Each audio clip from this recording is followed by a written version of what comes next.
What up, my ninjas? I'm Folklore, and I'm excited to present my review of the Deadly Venom episode 18 of season 3 of TMNT. And I think we can all agree there were quite a few good things going for this episode. First off, the profound emotional roller coaster that we call the plot. Yo, Black Nerd, I totally feel you there. Secondly, we had amazing progress from both ninjutsu and character development. Yay. We even had beautiful and elaborate action from, well, for one, I should say, Karai. She is, in my opinion, the most badass ninja of the show. And amazingly awesome skills from Leo. I shouldn't even forget the humor though. We had humor for days. Hashtag smooth pineapple tello. Yo, Black Nerd, that was a good one. And I'm gonna throw in one of my own. Hashtag kiss that foot butt. We need to talk about continuity here for a second though, because there were a couple of issues. All had to do really with the healing hands technique. I really wish it was shown earlier on in the season, even in season 2, when I think it was Tiger Claw who poisoned Splinter. Perfect time then to introduce the poison draining mantra had the writers thought of it at that point. And I really wish they did, because then the turtles' minds would have been blown. I could see Leo studying and meditating thoroughly. Lo and behold, he would finally master the technique in this episode. It would really hit home for viewers that it's very difficult to master it. And on top of that, we would really be impressed by Leo and the growth he's made. Unfortunately, the way things stand now, we see Leo mastering this technique after one training session, which leads a lot of people to either call out the Deus Ex Machina foul, or to question if it's not that hard to learn and if it's not that dangerous in particular, why not show it to all the turtles at once? The way the show put it is like Splinter did not think that Leo would be interested. Really? No, if I were Splinter, I would hold off on teaching them this lesson simply because they are not quite ready for it yet. They're not spiritually matured. Showing it too early might actually increase frustration once they feel like they can't get it. That would be my excuse, and I could see Splinter going with that as well. But I don't know, this is what we were given, and I guess we kind of have to sit back on it. I do quickly though want to give a shout out to Joe Mabbin on Toonzone for particularly questioning why Splinter wasn't showing this technique to Donnie, the informal doctor of the team, or even to April, who has this keen sensitivity. That's a pretty insightful question, Joe Mabbin, so good on ya. On another note though, continuity was actually, not terrible. I feel like the writer he did what he could with information he was given. So on the plus side, we had a lot of very amusing internal references. There's Rapp not giving any patience for Triflytal. There is mention of the giant wasps, dream beavers. We see the mutants in Maze's mask. And even the stuffed iguana from Follow the Leader. Stay tuned, I'm gonna get into that one a little later. We see Splinter also recovering from Slash's vicious attack. Now, being the impatient reviewer I am, I kind of thought that Splinter would be able to walk it off, spike mace to the back, no big deal. It's not like Splinter nearly drowned or anything. In any case, let's just say it's a good thing the writers didn't take a cue from my book in this case. Lastly, we are finally back to the main arc. And don't get me wrong, I really liked seeing Mondo Gecko in the last episode, but it's very refreshing to be back on track. I'm not the only one who thought that, I know. Pretty much everyone did, but I definitely still want to give a shout out to Airspeed Prime and Invisiblekatana for going into this at length. Links in the description below. In any case, this whole Karai's good, bad, back and forth, this conflict is old. And don't call me out on my impatience on this one. Zach Gassier and Airspeed Prime are two other reviewers who are fed up with it too. And I'm just gonna say this. I think it's about time that the writers bring in some new characters. We had Mondo Gecko, that was awesome. How about some female characters? How about Alopex? She's a character I recently learned about, and you know what? I honestly think she would bring an interesting dynamic to the show. Especially maybe some character development for Karai in particular. On the point of Karai's character development though, well, first off, don't get me wrong, I love her new mutation. I love that she can go back and forth between a snake and even a mix in between. It makes her even more powerful. But I am not okay with her being enslaved, because that doesn't actually further her character in any way, shape, or form. At least when she got mutated the first time, that was still a lesson for her. A lesson that vengeance is just gonna bite you in the butt. Whereas her being enslaved, as I said, does nothing, absolutely nothing, except furthering the character development of the male characters. Yes, I'm pulling that card. We females are a huge part of this fan base. Why not give us a little bit of fan service? Give us some characters that are not mind puppets and can actually do more with the gifts they're given. Cough, April, cough. So I'm gonna throw that out there. Not a tall order, I think, and hopefully we do see some results. Now, there were also some external references that I wanted to mention. First off, the Archie comics. This was maybe like a personal one for me, but the Yeerks from Animorphs, when, you know, the brainworm going into Karai's ear, changing how she thinks. Just saying. And lastly, the 5 deadly poisons. I had to look this one up for sure. I did not watch the movie, but it's definitely, you know, definitely relevant. It's about a pupil who is sent by his master to defeat 5 ex-pupils who are all masters of a certain fighting style. And these masters have unfortunately turned to the side of evil. In any case, I just wanted to also mention, I know someone else mentioned this and I wish I could remember your name. If this was your point, please comment below and take credit for your work. But the 6 deadly poisons was changed, obviously, to commemorate the 6 people who were poisoned. Casey Jones. I actually really love his carefree attitude that we saw in this episode. He's beatboxing, he's kicking the air all over the place, refreshing. I loved it. And I know Max Nicholson from IGN loved it too. I do want to mention for anyone who was kind of calling foul on I should say, Casey hitting on Karai because he's cheating on April. No, he's not. If you look at how relaxed he is after he and April leave the movie theater, he's not trying to impress April anymore. He didn't mention anything about dates. They are just friends. And on the topic of Casey hitting on hitting on Karai, I totally thought that was in character. Brainless. Completely brainless. Yeah, girl kicks you off your bike. She's definitely into you. Something though I do miss about Casey's character, and it's his gung-ho attitude. Like the second he sees like 4 footballs, he's like, uh-oh, SOS, SOS, SOS. No, we've seen him tackle more in a skating rink of all places. It would make sense if he, you know, SOS'd Rapp after, say, Karai takes him off his bike. Like, just in case. I think she's evil. Press. And then he hits on her half seriously and half so he can buy the turtle some time. I don't know, that wouldn't be half bad for me. What do you guys think though? And then yesterday my head fell off my neck. And now I can't find my head, so I have to walk around with no head. I hate to rag on the one female heroine we can actually rely on, but it does bug me when she has this amazing power but doesn't utilize it. I'm not getting on her case for not warning the turtles. There was no time for her to do that. I am ranking on her for just dismissing the premonition as another nightmare. What's the point of having that dream if you're not going to interpret it correctly? Even if she had the chance to warn the turtles, she would not have done so because she would have figured it was just another dream. And I'm really hoping she does properly train her powers because honestly she can be even more powerful than the Shredder. You could take her not having the chance to tell the turtles as a compliment to April.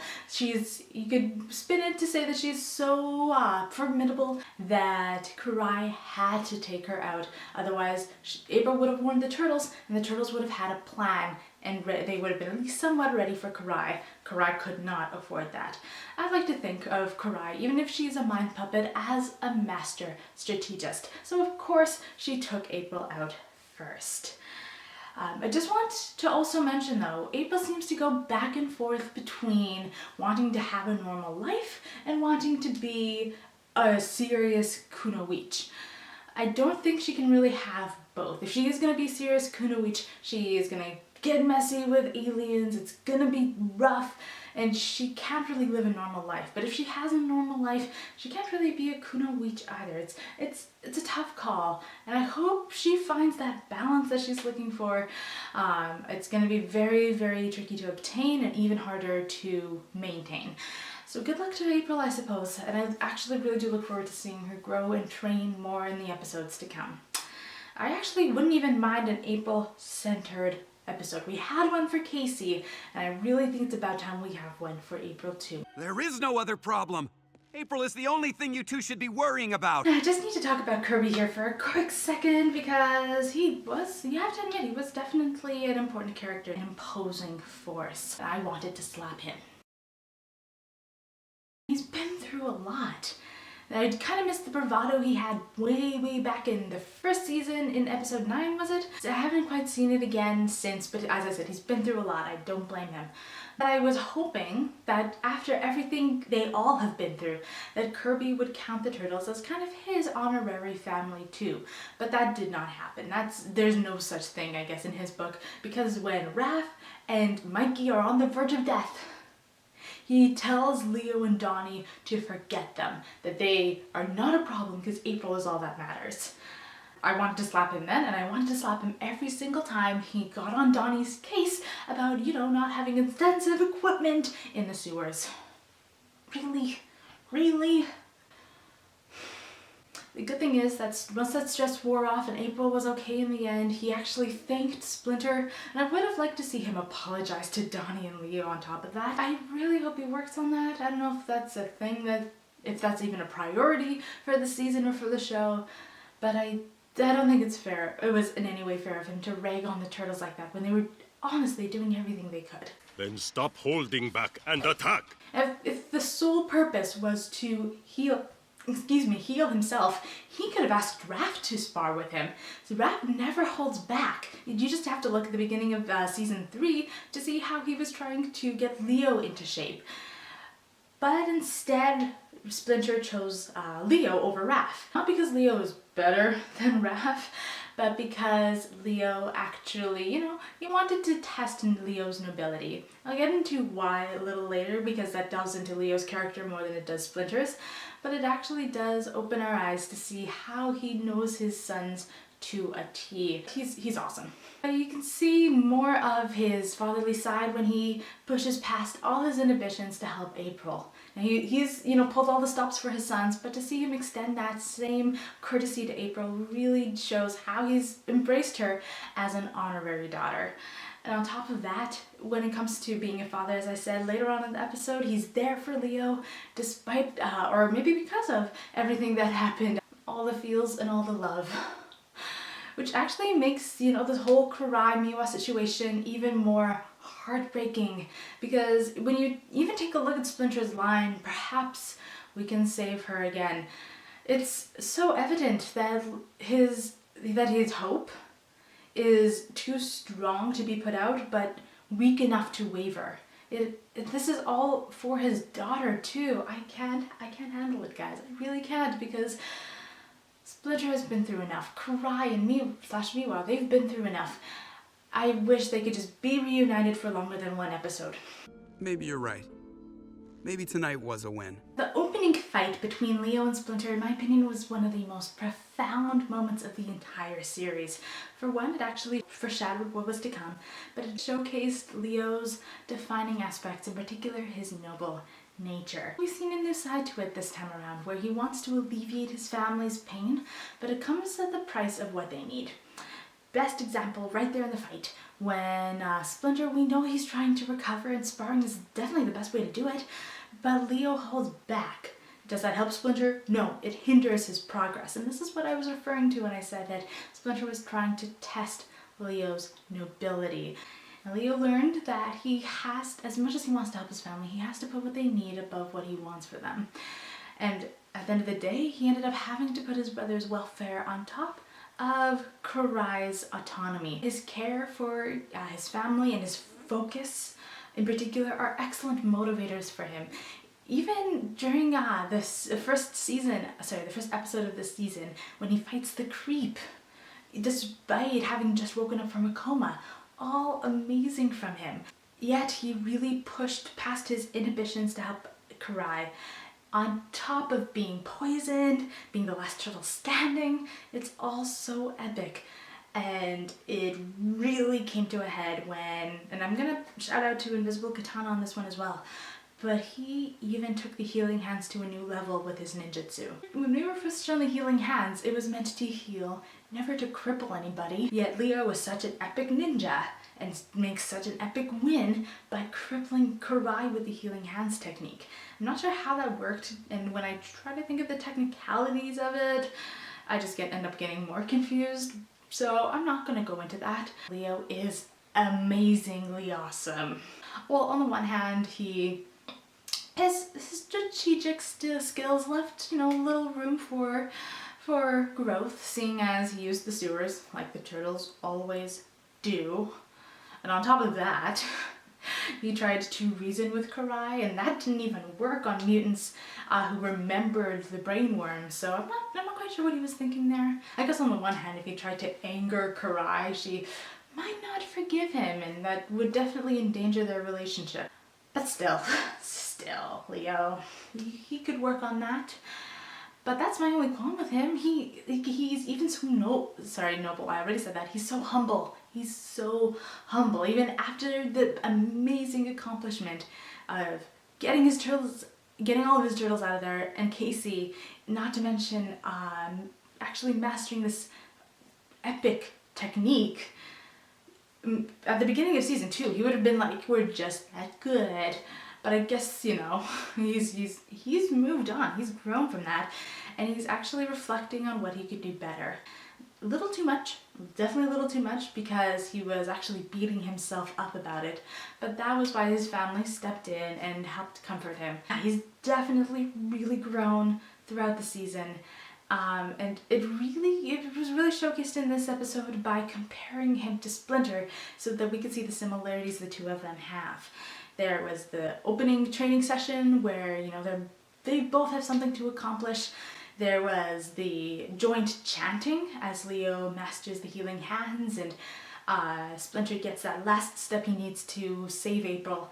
And then on top of that, Leo grew physically. He is almost as tall as Splinter now, whereas back in season 1, he was like a good foot shorter. You kicked Footbot butt, stopped the poison, got us out of there, and you did it solo. None of us could have done that. When it comes to all of the turtles, they each had a role to play. Now, Rapp and Donnie were definitely there for Leo. They were watching the sparring session. They each had their own unique expressions. Rapp is like excited. He's pumped to watch them. Whereas Donnie's definitely more subtle and harder to read. He seems more apprehensive, if anything. And then Mikey, who's just bouncing around and completely missing the significance of the entire fight. Like, why couldn't he be like right there with the ninjas? And it was actually important for him to find the stuffed iguana, because it reminds us of Follow the Leader. Remember what happened there? Leo and his brothers have a hard time staying eye to eye. Leo gets captured because he's trying to save Mikey, and then the turtles have to rescue him. Karai first mentions her vendetta against Splinter for killing her mom. So many amazing parallels to this particular episode, The Deadly Venom, so we can really see how the team has grown.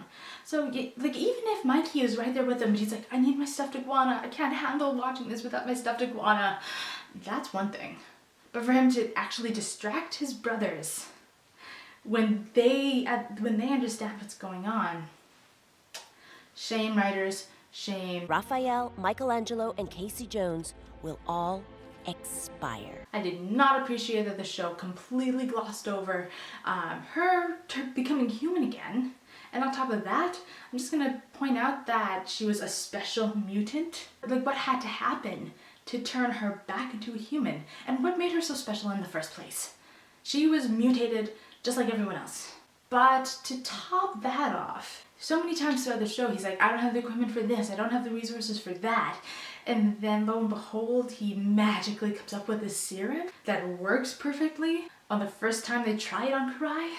I just wanted to kind of focus on a second when Stockman says that he's going to help Karai just like he made her human again. What did that mean? I know this is a tangent from Karai, but what did that mean? It sounded like he was going to give her something that she wanted to get back at the Shredder, because we know that he's working on something. He was working on like anthropod DNA and he's hiding his work when Shredder comes into the room. Focusing now on Karai. We really saw her planning very well and very efficiently. The only way the turtles managed to get out of there was because Leo had a tiny ace up his sleeve that Karai couldn't see coming. There was no way she could have predicted that. I mean, yeah, she should have stopped Leo when she realized that he was up to something. Like, she just kind of like stood back and was like, I notice you're doing something, but I can probably stop it, so I'm just gonna see what you're gonna do. That's my best guess as to why she did that. But yeah, no, seriously, that was an amazing plan. I look forward to seeing more from Karai, even if she is a mind puppet. On that note, yes, I have cue cards. Sorry, I cannot memorize all of this. Definitely, you know, that whole kiss was not, you know, it wasn't real. It was definitely a femme fatale angle there, which I appreciate because Karai is dangerous as F. But I don't know, why bother kissing him at all? Why play with him like that if she wasn't slightly, teeny tiny bit into him? Now, I don't know if Karai and Casey are any better of a couple than April and Casey were, but it wouldn't last long because I definitely think Karai is better than Casey Jones. Cue cards again. Just have to mention, was this poison or venom? Rapp's been bitten by a giant poisonous robotic fish! That's not possible. If he was bitten, it's venom, not poison. But here's the thing. It is the same substance whether it was injected into the water, into the sewers, or whether she bit somebody. But the difference is how it's administered. For those of you who don't know, venom is injected, actively injected. So whether something bites you or stings you, that's venom. If something poisons you, that means that you had to get that secretion on you. You bite into a frog, glands pop because you bit into them, and then you swallow the poison. Even though Karai, if she bites someone, that's venom. But if she secretes it into water, and then someone absorbs it, that's poison. Because she did not put that venom inside that person. So that's why even though Donnie's like, it's poison, and everyone's like calling foul because he called foul on that earlier, that is still poison. But Karai still uses her venom correctly because when it's inside her mouth and she can inject it into people, it's venom. Hopefully that makes sense. It's all about how it gets into someone's system. Interesting. Now that we've watched the episode, we have some clues as to what Karai believes. First off, Karai had to revert back to being a mutant. That was not just only necessary for her to become a better warrior, but also necessary for her to believe the lie that the Shredder told her. Our second clue is that she doesn't remember where the lair is. If she remembered where it was, she wouldn't have called Leo to come up to the surface. She would have gone to them. Thirdly, she actually still calls the Shredder her father, not Splinter. So that leads one to assume that maybe she forgot. So she doesn't remember where the lair is, and neither does she remember what Splinter told her. And then on top of that, she wants revenge for her mutation. And I say she wants revenge for her mutation because when she says that she's gonna get her revenge, she stares at the snake head she has for a hand. What do you believe? And this is gonna be one of my questions of the day. What do you believe that the Shredder has told her? My theory as of now, depends on if we get new information, is that the story goes that Splinter was trying to get her to join his side. She refused. So Splinter mutated her as punishment to get back at her for not coming to his side, and also it's another step against her and her mom. Lots to look forward to, and especially with the turtles now going back in time in the next few episodes, I'm so excited. I hope you guys are too, and I'll talk to you again very soon for that review. Stay tuned. See you guys.